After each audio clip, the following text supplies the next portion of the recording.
you is Jordan Chunn, Chunn. Cowboys. Yeah, I've never fucking heard of him. He's a cowboy.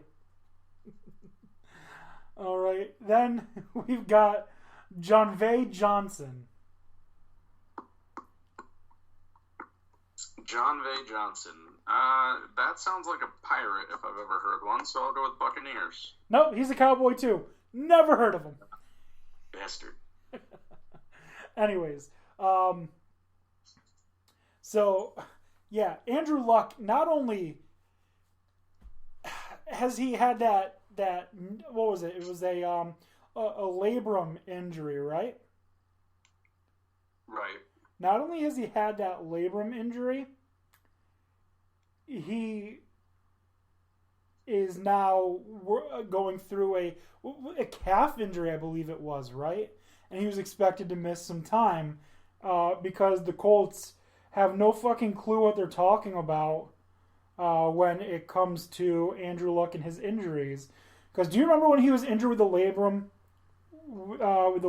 injury, and he had said, the coach had said that they expect that Andrew Luck will be ready to play week 1 of the season, and then he didn't touch the fucking field at all. And I kept asking the smart-ass question of who do we see on a football field first, Teddy Bridgewater or Andrew Luck? And everyone said it was Andrew Luck, and it was actually Teddy Bridgewater. That's true. It just really sucks for Luck. You know, he's been like a class act. Like, he's definitely a competitor. He was the comeback player of the year last year, and obviously looked like he was returning to form. And then he just gets, his body just betrays him. I know a lot of fans are upset by his sudden retirement, but you've got to be able to understand that, like, or maybe not. If you haven't had long-term injuries and been getting back and then gotten hurt again, maybe you don't understand the psychological toll that takes. As I said, I'm injury prone. I've been through it. I'm still going through it. I get hurt. I develop tendonitis in all of my goddamn tendons, and am back to rehabbing again and can't actually do a full workout.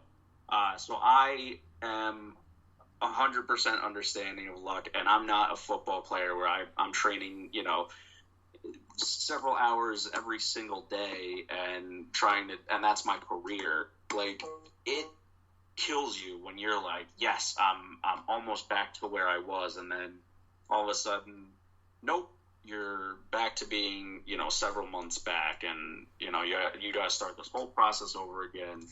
And you were looking forward to being able to compete, and that's just no longer in sight, seemingly. Even if it's only chunks of time, it just feels like forever, and then you lose confidence in yourself because you're like, I'm just going to rehab again and get hurt again. So if your rehab actually goes well and you somehow see the field again, which isn't a guarantee, right? So to me, it was totally understandable that he was just like, I can't. But I also don't think that this door is fully closed. Like, he's still a pretty young guy. And I could see him coming back in a year or two when he's given his body time to fully recuperate. Because the thing with football is, and with a lot of professional sports is, but especially football, you're always playing hurt. It's just, can you play through the pain? Like, the players are pretty much consistently injured, just playing through minor to pretty significant injuries, and especially if they're like on the cusp of the roster, they might be playing through something torn, something broken. They're not even telling the doctors about it because they're just like, nope, I'm playing, I'm making this team. So the last time he might have been healthy could have been high school football. So we'll see if he's got a year or two to just focus on himself, get his mindset back, get his body fully ready. I would not be surprised if he came back after that. I mean, I don't know. I would be surprised if he does play in the NFL again, honestly. I think if we see him back on the football field, it's going to be as a coach. You could very well be right. You know, his farewell did seem pretty final. I'm just saying he's pretty young.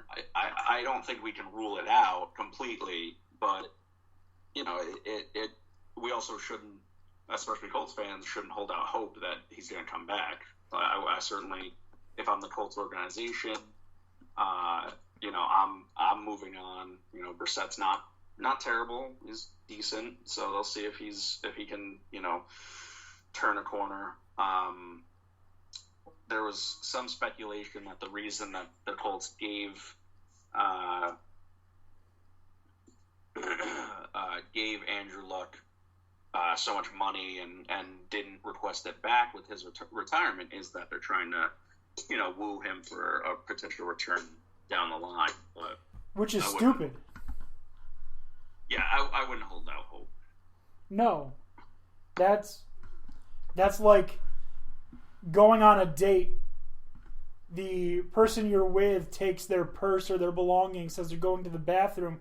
25 minutes later, you're sitting there, the check's about to come out, and you're starting to realize that they escaped out the bathroom window. That's what's happening. But if the Colts actually think that Andrew Luck is coming back and is going to play for them again, they are the dumbest franchise in sports history, and they deserve all the bad things that are coming. Well, given history, I guess they'll have a first overall pick in a year or two and get, you know, the best quarterback that, you know, or one of the best quarterbacks of their generation. Yeah, I mean, he is a very good quarterback, but he didn't last as long as RG3 did. So in the long run, which quarterback won?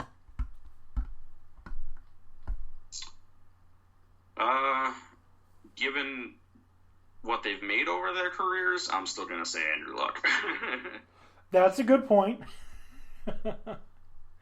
But yeah, so the thing that really fucking pisses me off is what kind of assholes are the fucking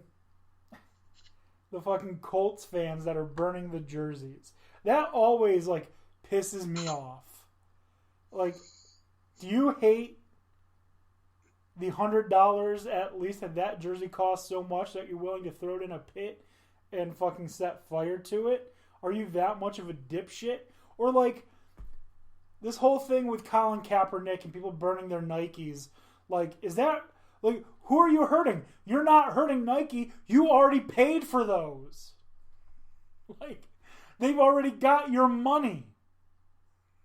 Like, that's not helping your situation. You're just out $100 and some bucks because you burned your own shit.